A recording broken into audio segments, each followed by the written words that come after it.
Hello, friends. This is Dorie Clark with our weekly Newsweek interview show, Better. And today's topic is knowing when to quit. The reason that we are talking about knowing when to quit is that our guest this week is Annie Duke, who is a professional poker player and the author of the book, Quit, The Power of Knowing When to Walk Away. However, Annie Duke is not here. She may have quit this interview.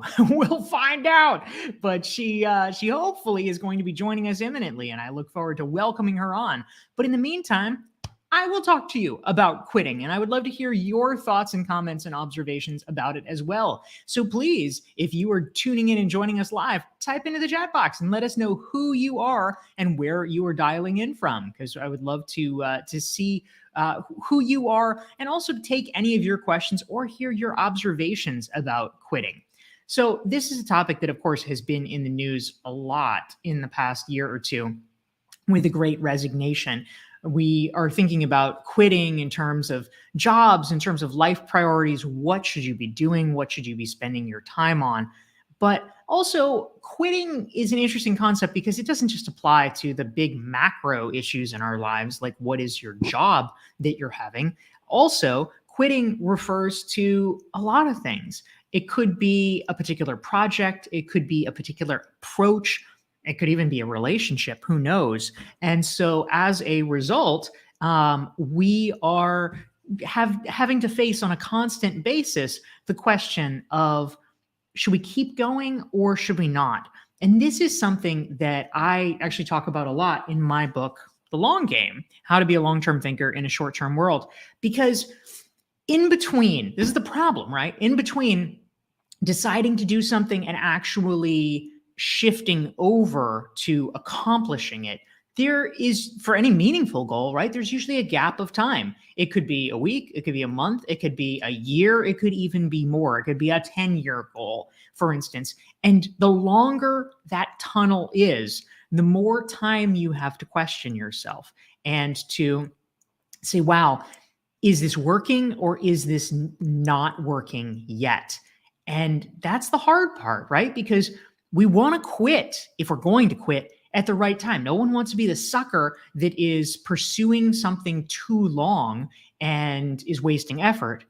But it's equally true that you don't want to quit too soon, because if victory, whatever that means, is just around the corner, then it becomes really unfortunate to have given up if you've made a substantial effort, and if 5% more could have gotten you to the place that you wanted to go. So I'm curious to hear your thoughts, questions, and observations about quitting. And let's see who is here. We have great friends tuning in from around the world. Cheryl is back from Minneapolis, St. Paul. Oh, and she's complimenting me. So thank you, Cheryl. We appreciate that. Subrata is tuning in from India. Walid is here from Washington State. We've got Dara here. Allison's in Toronto. We've got David from Denver. Diana in Portugal. We've got our friend Harsha from London. Beth is also in London. You two should connect. Jennifer's in the Bay Area. We've got Stuart also from London. Wow, nice little caucus we have there. I think a London meetup for Better is in the cards. Kelsey's in Trinidad and Tobago. That sounds fun. The party's at Kelsey's place. Jeannie's in Georgia. Allison is here. Peter's up in Edinburgh. Zeke is back from San Benito, Texas. Muhammad in Atlanta, and many more. This is great. We love having all of you here. And a LinkedIn friend had a question, which is, they're saying, hi from California. For the day-to-day, what are the tactics to recognize and stop going down a rabbit hole? This is something we probably all face a lot, right? Is the question, if we are trying to accomplish something, how do we make sure that we remain focused on the most important parts, the things that actually matter, the things that actually will drive a result, rather than just sort of tinkering around the edges? I know this personally. I mean, certainly we've all done it, but I have clients, for instance, many of whom are working on things related to writing for high-profile publications. A lot of the coaching work that I do, I have an online course, is about how do you become a recognized expert in your field. And one of the best ways to do it, frankly, is to start contributing to high-profile publications. I mean, like this Newsweek show, for instance, but also in the writing process. A place where a lot of my clients get tripped up is in research, because they start to say, oh, I know I need research to back it up. So let's find the research. And then they just keep going endlessly because, well, is that the best research, or can we find better research? Or is it enough? How much is enough? And you're never sure. And so I think that it's important to flip it around, because those are the types of things, and it's analogous examples where you really could go down the rabbit hole. I mean, if you're researching a particular topic, you could research until you're ready to write a book. You could spend 200 or 2,000 hours doing it. Obviously, that's not productive. So I think, quoting Stephen Covey, it's really important here to make sure that we keep the end in mind, meaning, how do you work backwards from the goal and always keep sight of that so that you are able to make sure that you're not deviating too much? So, I mean, in this example, if you're looking for research, it's not that you want to get a doctorate in a certain topic, right? Or that you want to write a book about that topic necessarily. If you're just trying to write an article and you need some stats for it, what is the fastest and most efficient way to do it? In my case, I will Google statistics on layoffs, or something like that, and just find the thing that works, not necessarily the perfect thing, but the thing that is appropriate and works. And so keeping the end in mind is always a really important strategy. So thanks for that question. When I think about quitting, I actually wrote a piece, it was over a decade ago now. I'm looking it up here, February 6th, 2012, for Harvard Business Review. And it was called When to Give Up on Your Goals. And I remember being inspired about this because, and we're getting toward the new year, right? In another 3 weeks, we're all going to be setting New Year's intentions and things like that. I'm curious, by the way, type into the chat box, do you guys set New Year's intentions? Is that a thing that you do, or are you anti? Because people have often strong opinions about this. But anyway, many of us will be setting New Year's goals, and it's usually about doing something, right? I mean, a New Year's resolution is very rarely about not doing something. So you've got these proactive goals. Yes, you're going to do this, you're going to do this. And I remember when I was thinking about goals, I had 10, 12 years ago, something that actually seemed like a good activity on the surface, right? Which is, I had a really good friend. I was living in Boston at the time, and I had a really good friend, and we would play racquetball together. And the only problem was that he was a teacher and he needed to do it before school. So we would play like 6 a.m. racquetball matches. And on one hand, it's good, right? I'm seeing my friend. That's positive. I'm working out. That's positive. But what I realized is that a good time to quit, a good time to give up on your goal, even if it's meeting other needs, is if it turns out that there are unexpected negative downstream consequences that are arising from it.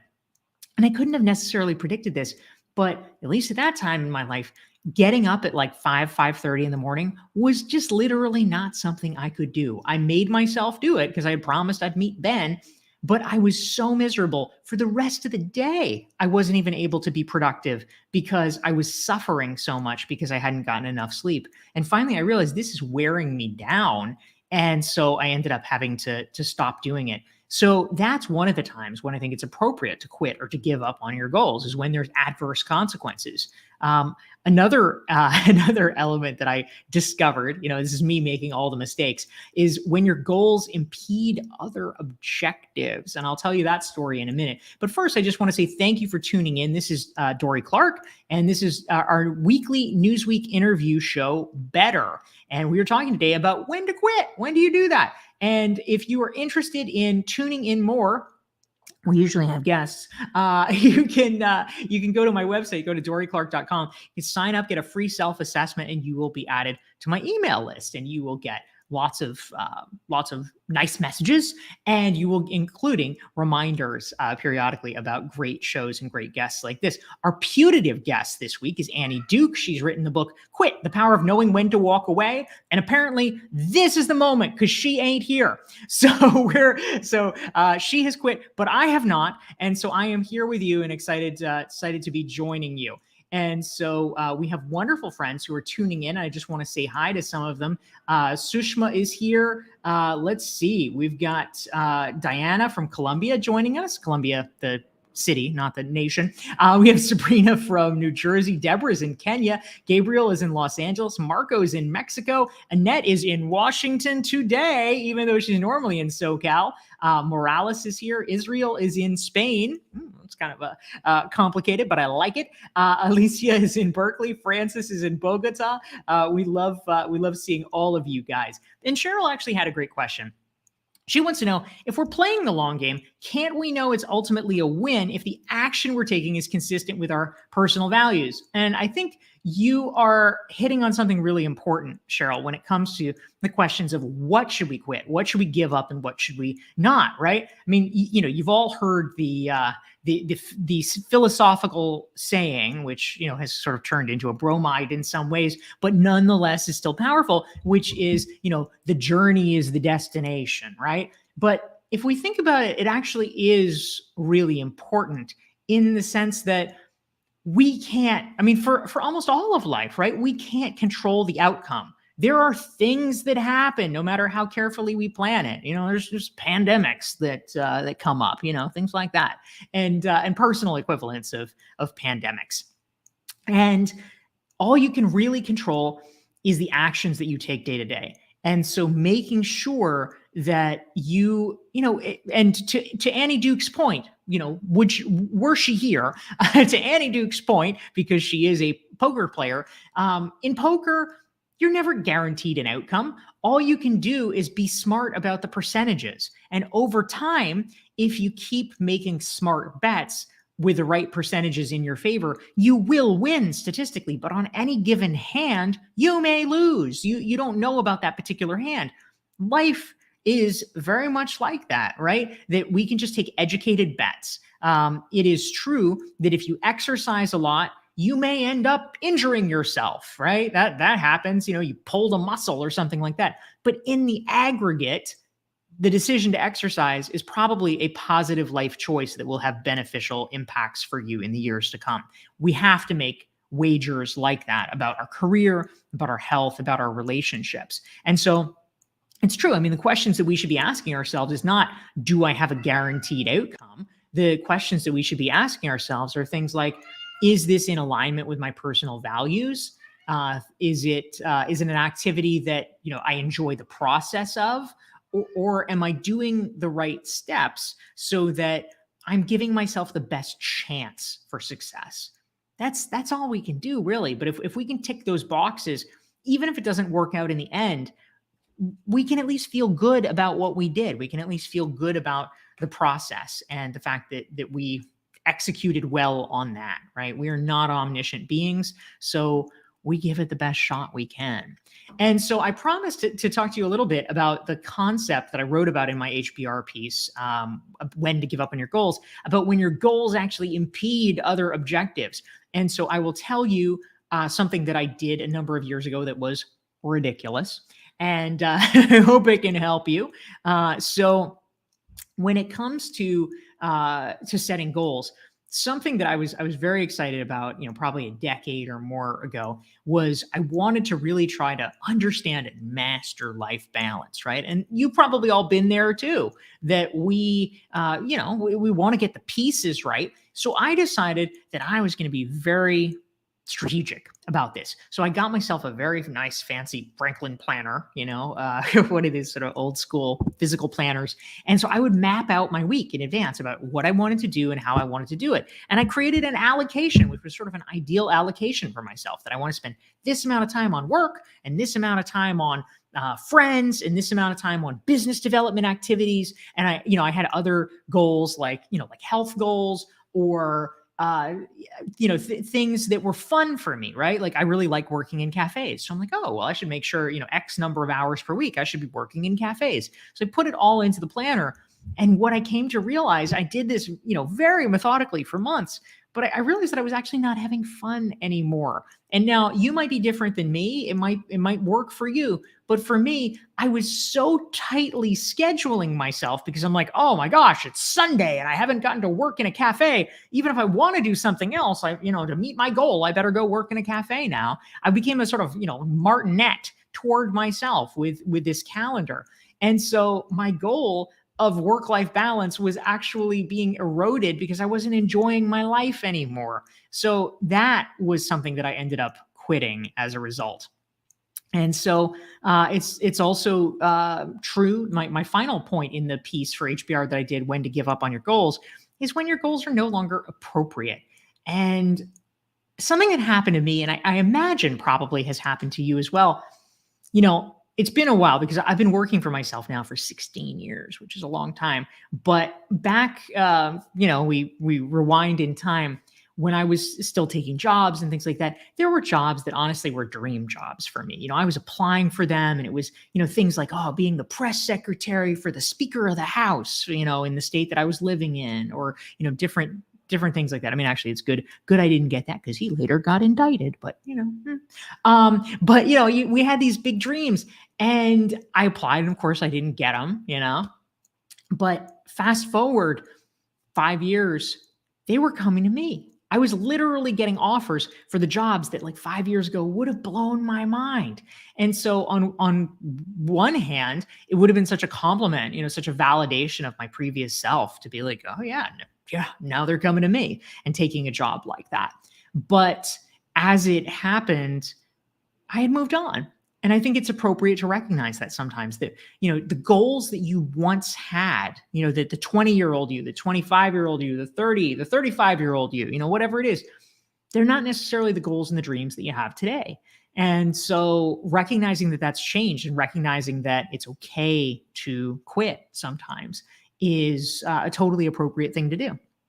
So I'll just break in here and say, this is Dorie Clark, and this is our weekly Newsweek interview show, Better. And this week I'm interviewing myself. That's right. Because our guest, Annie Duke, is not here. She quit. So anyway, we're having a good time though. And I would love to get your thoughts, your comments, your questions. And in the meantime, we want to say hi, and if you're enjoying this, right, this nice monologue, or sort of dialogue, because you're writing into. If you're enjoying this dialogue, please feel free to hit the like button and hit the share button so that your friends can benefit. And we want to say hi to our wonderful friends tuning in. Stacy is in Queens. Sangam is in India. We have Rutex from Angola. I hope I'm pronouncing that right. Hello. Fatia is in Egypt. James is here. Hey there. Hello, Chris and Jerry. We've got a LinkedIn friend from Spokane. Maureen is in New Jersey. Carl is here. We have Dora from Tampa. This is great. And Abbas is in Lebanon. We love having all of you guys here. So Gabriel has a great question. He wants to know, how would you go about speaking truth to power? This is a really great question in general. And, as I think about how it might apply to quitting, for instance, there are probably a lot of people out there who may be in a situation where you feel dissatisfied for whatever reason. I mean, for instance, maybe you are in a company where you feel like your voice is not really being heard or respected. Maybe you've tried before, you've tried a bunch of different ways to, get heard, get noticed, get on the radar, and it's not happening. And as a result, you may feel like the only option is to quit. And the truth is, sometimes that's right. I mean, unfortunately, there are bosses, there are institutions broadly, but even more specifically, there are bosses that just don't want to hear it. They're not open to it. And you may have tried, but it's not getting through. And so if that is the situation where you feel frustrated and stymied, and you feel like it's not going to change, there's not a potential for change, sometimes quitting is the right answer in those situations. The one thing that I would say is that oftentimes we feel, you get sort of to the boiling point, right? That if you have tried and tried and tried a million ways, you get so angry that sometimes when you do quit, it comes out explosively. And that is really never a good move. It might be appropriate to quit because you might need to apply your talents in a different place, but quitting in an aggressive manner where it's sort of like, and now I'm going to tell you all the things. This usually is not the best strategy for making friends. Oftentimes industries are small, things get around. And if you do it in a, sort of big splashy way, that might even overshadow the validity of whatever complaints you have. I'm not saying, Gabriel, of course, that you're thinking of doing this. I'm just sort of spinning from the question that you asked. But it's an important caveat. But I do think that it's also true that sometimes we imagine that we need to quit before we do. And let me tell you what I mean by that. I actually did another piece earlier this year for Harvard Business Review about quitting your job. And specifically, the context of that was I really think that a lot of people sometimes don't even ask the questions. They assume they know the answer, right? And it might be, oh, well, our company said everyone has to come back to the office, and I don't want to come back to the office, therefore I need to quit. And you might say, well, did you actually ask them if that's true? And they're like, no, but I know that they think blah, blah, blah, blah, blah. And okay, that might be true, but it's really important to ask. It's really important to stress test your assumptions, because the truth is, especially in this economy, if you are a top performer, I mean, I'm sorry to say, for the people who are in the middle, but top performers get treated differently. And frankly, they probably should, because if you are contributing exponentially more to the company, they may be so afraid of losing you that you may have the leverage that if you want to work hybrid or remote or something like that, even if the official policy is that you can't do it, they may give you leeway for something like that. So sometimes, the idea of speaking truth to power, we assume that has to be, some sort of torch carrying situation where, you're leading the oppressed masses. Sometimes, frankly, we're the ones holding ourselves back because we think something would go over so terribly, or we think we already know what they're going to say to us. And actually, the truth is we might not. So just being aware of that and realizing that there are sometimes other possibilities above and beyond needing to quit. Certainly that there's a lot of steps before you need to quit can be important and powerful. So we've got great friends tuning in. Jerry is here. Adedoyan is here. We have lots of great folks. Marnie is joining us. I see people are sharing their words for the year. This is great. If you have a word or words for your New Year's resolution, that's terrific. I have not yet figured out what mine are for 2023, but I will say that for 2022, if I can remember this correctly, it was I think I've got this. It was relaxation, monetization, and friends. Those were the things that I wanted to focus on this year. So that's great here. So we've got Linda joining in. Francis is in Bogota. We love having all of you. Jeannie's in Palm Springs. We have Christopher joining us from Cheshire, UK. Jeanette's in Chile. This is fantastic. So we've got wonderful comments coming in. Alicia says hi. She says, I tremendously enjoy quitting when I realize there's a conditioned script that I'm following about sticking with something until the end, regardless if it's draining or not. Sometimes success is making a surprise left turn. Amen to that. That's exactly right. And this is an important time of year as we are interrogating things and really trying to figure out, what do we want to do next year? I want to actually encourage you to ask a different and perhaps broader question, which is, who do we want to be next year? And then how do we take the actions to align to that? If we're following someone else's script, it becomes a lot harder to do that. So sometimes just stepping back is very powerful.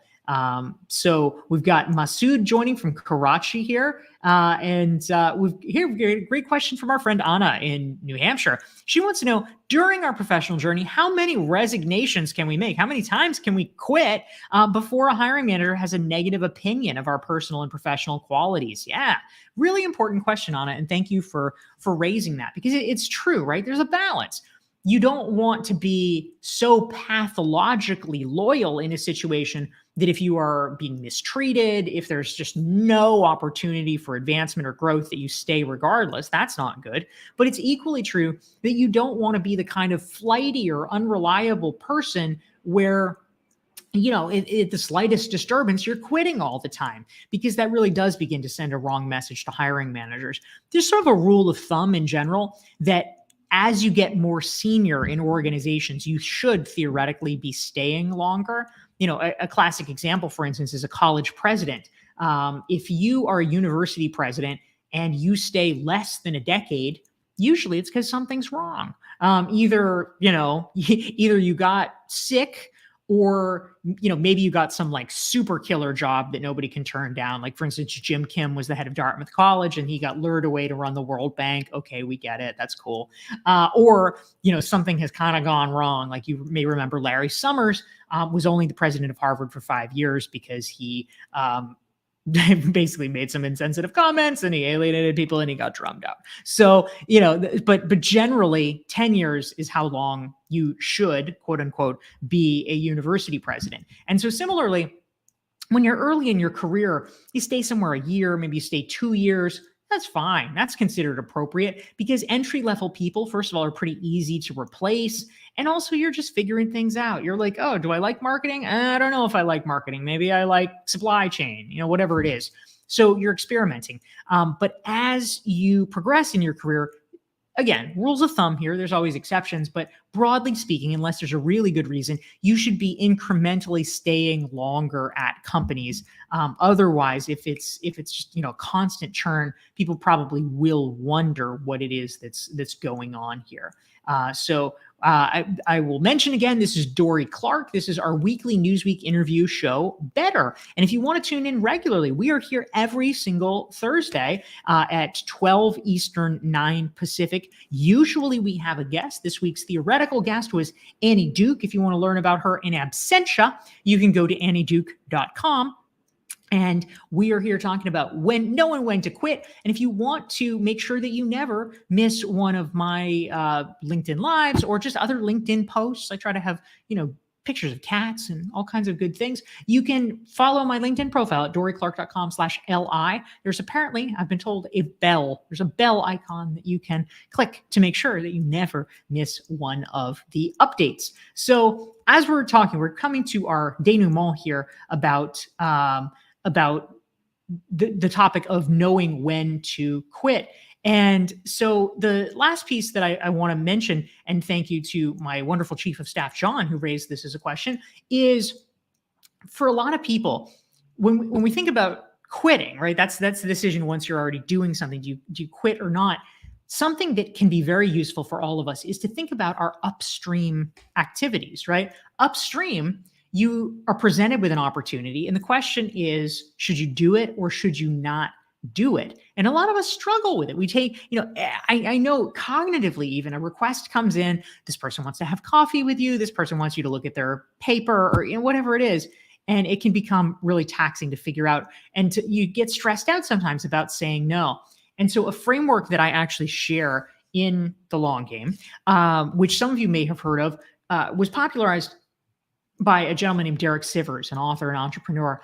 This was actually a friend of his came up with it and he borrowed it and popularized it. And the concept is called hell yes or no. And I think this is really important because we can save ourselves a lot of drama sometimes, and we can obviate the need to quit if we are making smarter decisions about what we say yes to in the first place. And so what that looks like is, most people are smart enough that if it's a great opportunity, they say yes. If it's a terrible opportunity, they say no. But where we get in trouble is that there's middling opportunities, right? There's like, let's call it a 5, a 6, a 7, where it's like, well, it's not, I don't really want to do it, but maybe it could be useful because of blah, blah, blah. And so we sort of make these excuses for ourselves. But the problem is the more we do that, the less room, the less space we have in our calendar to seize a great opportunity when it arises. So we have to be careful about that. And so it's often the better part of valor to make sure that unless we are a hell yes, unless this is a 9 or a 10 on the scale of awesomeness and things you're excited to do, it is often better to just say no in the first place. And that makes it less likely that we will have to quit. So I have enjoyed having this exciting monologue / dialogue with you. Thank you all for tuning in and joining me. We have been talking about knowing when to quit. This is Dorie Clark. This is our weekly Newsweek interview show, Better. And I hope you tune in next week. You can actually see a real live human besides me. It'll be amazing. But in the meantime, it's been great to have the opportunity to chat with you about this topic. And we will see you next week. Thank you.